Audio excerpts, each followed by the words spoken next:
Question number 6 बोला है simplify और एडिशन का साइन दिया हुआ, सब्सट्रैक्शन का साइन दिया हुआ है। तो याद रखिए एडिशन और सब्सट्रैक्शन तभी पॉसिबल हैं जब सर्ट्स लाइक होते हैं। अनलाइक सर्ट्स को हम ऐड और सब्सट्रैक्ट नहीं कर सकते। इस बात को खासा ध्यान रखना है आपको कि जब तक लाइक सर्ट नहीं होगा हम ऐड और सब्सट्रैक्ट नहीं कर सकते। तो अगर आप देखिए फिलहाल क्वेश्चन में कुछ क्वेश्चन ऐसे जहां पर अनलाइक सर्ट दिख रहा है, लेकिन अगर लाइक सर्ट हम बना सकते हैं तो बना के सॉल्व करेंगे, अगर बन ही नहीं रहा है हम सॉल्व नहीं कर पाएंगे। फर्स्ट क्वेश्चन देखिए क्या है, 5√3 प्लस 8√3। ठीक है, देखेंगे सिंस दोनों लाइक सर्ट्स हैं तो लाइक सर्ट वैसे ही रह जाएगा और बाहर के नंबर प्लस कर जाएंगे। ठीक है, तो 8 प्लस 5 कितना हो गया 13√3। आप इसको ऐसे एज्यूम कर सकते हैं कि a था 5x और a था 8x और दोनों को प्लस करेंगे तो कितना हो जाएगा 13x। याद रखिए इस फॉर्मेट को, याद रखिए आप ऐड और सब्सट्रैक्ट करने के लिए लाइक सर्ट्स होने चाहिए। अगर लाइक सर्ट्स हैं तो एक ही बार रहेंगे, बस आगे का जो इनका कोएफिशिएंट है वही प्लस होता है।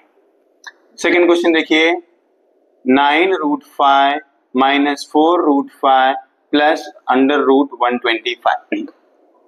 तो यहां पर ध्यान से देखिए मैं इसको सॉल्व कर सकता हूं। मैं पहले देखिए सॉल्व हो जाएंगे ये वाले, दोनों के पास √5 है, ठीक है, लाइक सर्ट है, 9 में से 4 क्या बचेगा मेरे पास 5, तो ये बन गया मेरा 5√5 प्लस इसको मैं लिख सकता हूं 5 इंटू 5 इंटू 5, 5 5 सा 25, 25 5 सा 125 और यहाँ पर ऑर्डर 2 है इसलिए दो का पेयर बनेगा और इस दो के पेयर में से एक बाहर आ जाएगा, मतलब यहाँ पर 5√5 पहले से है और यहाँ से 5 बाहर आ गया और अंदर क्या बचा फिर से 5।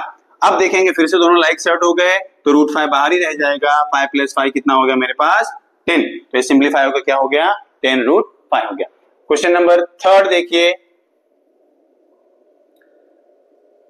क्या बोला है 7√48 माइनस √27 माइनस √3।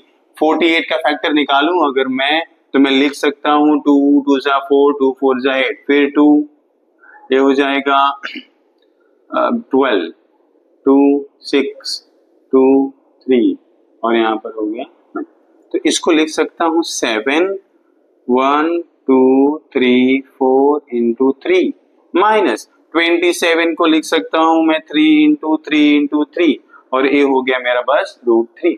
अब ध्यान से देखिए दो के पेयर बनेंगे तो यहां से 7 पहले से बाहर है, यहां से एक 2 बाहर आया, यहां से एक 2 बाहर आया, अंदर बचा √3। यहां से दो का पेयर बना मतलब एक 3 बाहर आ गया और एक 3 अंदर बचा और यहाँ पर पहले से जो है √3 ही है। याद रखिए √3 लिखा मतलब आगे कोएफिशिएंट कितना है यहाँ पर 1, कोएफिशिएंट 1 है लेकिन ऑर्डर अभी भी उसका 2 ही है। ये बात याद रखिए, कोएफिशिएंट अलग चीज है, ऑर्डर अलग चीज है। ऑर्डर कितना है इसका 1। चलिए इसको लिख सकता हूं मैं 7 2 जा 14 14 2 जा 28 √3 माइनस 3√3 माइनस 1√3। 28 में से 3 गया तो 25 √3 माइनस 1√3 और 25 में से 1 गया तो 24 √3। सिमिलरली क्वेश्चन नंबर 4 वाला आप करेंगे और आंसर कमेंट करिए कि क्या आ रहा है। आपको 3/5 से डरना नहीं है, हमारा मेन मकसद क्या है कि √7 वैसे ही रह जाएगा, बाकी 1 माइनस 3/5 और प्लस 2 ये आपस में इजी है तो सॉल्व कर लेंगे। तो आप कमेंट करिए आंसर क्या आ रहा है, उसका नहीं है तो बता देंगे हम आपको। क्वेश्चन नंबर 7 में हमें बताया मल्टीप्लाई करने के लिए, क्वेश्चन नंबर 7 में हमें बोला है मल्टीप्लाई करने के लिए, multiply and right the answer in the simplest form. तो एक बात याद रखिए, ऐड करने के लिए मैंने बताया लाइक सर्ट्स चाहिए, लेकिन मल्टीप्लाई ऐड और सब्सट्रैक्ट करने के, लेकिन मल्टीप्लाई और डिवीजन के लिए हमें अनलाइक सर्ट होंगे तो भी हमारा काम हो जाता है, हमें कोई प्रॉब्लम होती नहीं है उसमें। चलिए, और जब एडिशन और सब्सट्रैक्शन कर रहे थे तो जो सर्ट के अंदर का नंबर है वैसे ही पड़ा रह रहा था, बस कोएफिशिएंट ऐड और सब्सट्रैक्ट हो रहा था। लेकिन मल्टीप्लिकेशन और डिवीजन के केस में जो कोएफिशिएंट है वो कोएफिशिएंट से मल्टीप्लाई करता है और जो सर्ट के अंदर का नंबर है वो सर्ट के अंदर के नंबर से मल्टीप्लाई करता है। इस बात को ध्यान रखिए। फर्स्ट क्वेश्चन देखिए क्या है 3 √12 इंटू √18। इसको मैं लिख दूंगा 3 1 जा बाहर 1 है यहाँ पर, याद देखिए 3 1 जा 3 और अंदर हो जाएगा 12 इंटू 18। बाहर के नंबर बाहर से मल्टीप्लाई किए, अंदर के नंबर अंदर से मल्टीप्लाई किए और अब इसको सिंप्लीफाई कर सकते हैं तो करेंगे अपन, यहाँ कर सकते हैं, इसको लिख सकता हूं मैं 12 को 2 इंटू 3 और 18 को लिख सकता हूं मैं 2 इंटू 3 इंटू 3। ठीक है, सेम नंबर को साथ में कर लीजिए, तो 2 into 2 into 2 into 3 into 3 into 3, दो के पेयर बनाइए। तो यहाँ पे 2 का एक पेयर बना, ये 2 अकेला बच गया, पेयर नहीं करेगा। 3 के पेयर बने, एक 3 अकेला बन गया, पेयर नहीं करेगा। चलिए यहाँ से एक 2 बाहर आ गया, ये 3 पहले से बाहर है, यहाँ से एक 2 बाहर आ गया, यहाँ से एक 3 बाहर आ गया, अंदर बचेगा 2 इंटू 3 और ये हो जाएगा 3 3 जा 9 2 जा 18 और ये हो जाएगा 6। तो ये मल्टीप्लीकेशन करने के बाद 18 रूट 6 हो गया। और एक बताऊंगा आपको, फोर्थ वाला देख लीजिए, 5 रूट 8 मल्टीप्लाई बाय 2 रूट 8, तो बाहर का बाहर से मल्टीप्लाई हुआ, 5 2 जा 10 और शर्ट के अंदर का नंबर शर्ट के अंदर से नंबर से मल्टीप्लाई कर दिया। तो अब देखेंगे 8 दो नंबर है, एक पेयर बन जाएगी और 8 यहां से बाहर आ जाएगा और आंसर हो गया मेरा 80। ठीक है, 2 क्वेश्चन मैंने किए, 2 आप करेंगे और आंसर कमेंट करेंगे। अगला हमें 8वां बोला है डिवाइड करने के लिए। मैंने बताया जैसे मल्टीप्लिकेशन का रूल था, डायरेक्ट मल्टीप्लाई होता, बाहर का बाहर से मल्टीप्लाई, अंदर का अंदर से मल्टीप्लाई। डिवीजन में सेम होगा, बाहर का बाहर से डिवाइड होगा और अंदर का अंदर से डिवाइड होगा। चलिए कितना लिखा है फर्स्ट वाला, under root 98 divide by under root 2। इसको मैं लिख सकता हूँ, एक ही शर्ट दे दूंगा दोनों को और 98 डिवाइड बाय 2 लिख दिया मैंने। सॉल्व करिए तो कितना हो जाएगा 49 और 49 को बाहर लेंगे तो आंसर आता है 7। अगला है मेरा सेकेंड वाला, under root 125 divide by under root 50। इसको मैं लिख सकता हूँ एक ही साथ में, तो 125 डिवाइड बाय 50 पूरे रूट में।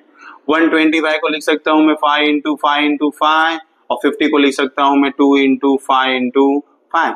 जो कैंसिल हो रहा है कैंसिल कर दो, 5 से 5 कैंसिल हो गया, 5 से 5 कैंसिल हो गया, क्या बचा 5/2। इसे ज्यादा सिंपलेस्ट नहीं कर सकते हम इसको। थर्ड क्वेश्चन क्या है मेरा, मैं फोर्थ करवा दे रहा हूँ, थर्ड आप कर लेना। ये हो जाएगा under root 310 divide by under root 5।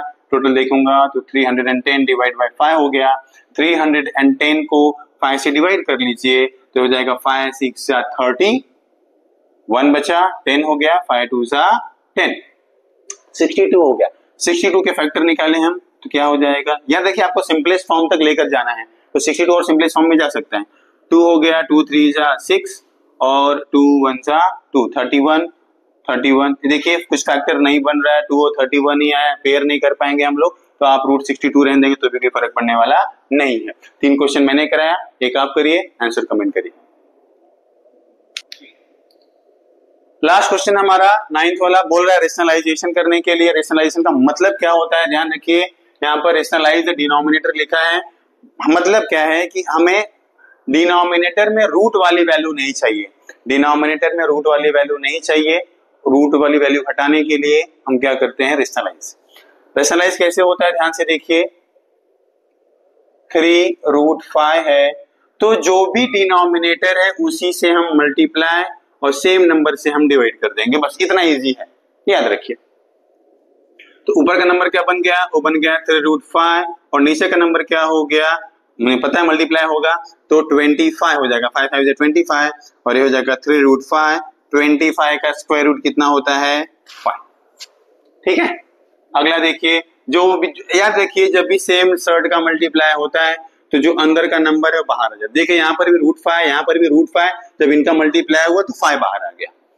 अगला देखिए सेकंड वाले में 1/√14, ठीक है, तो रूट 14 से मल्टीप्लाई, रूट 14 से डिवाइड, तो ऊपर हो गया 1 इंटू रूट 14 और नीचे बस आ जाएगा 14। जैसा मैंने बताया सेम नंबर है, सेम शर्ट है, तो एक नंबर अंदर से बाहर आ जाएगा बस। थर्ड क्वेश्चन देखिए क्या है हमारे पास, 5/√7 है, तो रूट 7 से मल्टीप्लाई, रूट 7 से डिवाइड, ऊपर हो गया 5√7, नीचे हो गया 7। फोर्थ क्वेश्चन देखिए क्या है, 6/9√3 है। ठीक है, यहाँ पे आप देखेंगे तो 6 और 9 आपस में कैंसल आउट हो सकते हैं, 3 2 जा 6 और 3 3 जा 9, तो 2/3√3 हो गया। फिर रूट 3 से मल्टीप्लाई, रूट 3 से डिवाइड, तो क्या हो जाएगा, ऊपर हो गया 2√3 और नीचे हो गया 3 पहले से है और इन दोनों को मिलाकर भी 3 हो जाएगा, तो हो गया 2/√3/9। ठीक है, क्वेश्चन नंबर 4 आप खुद करेंगे और उसका आंसर आप कमेंट करिए और हमें बताइए कि क्या आंसर है उसका। हमारा एक्सरसाइज 2.3 भी खत्म हो गया। अगले लेक्चर में हम एक्सरसाइज 2.4 देखेंगे। Thank you.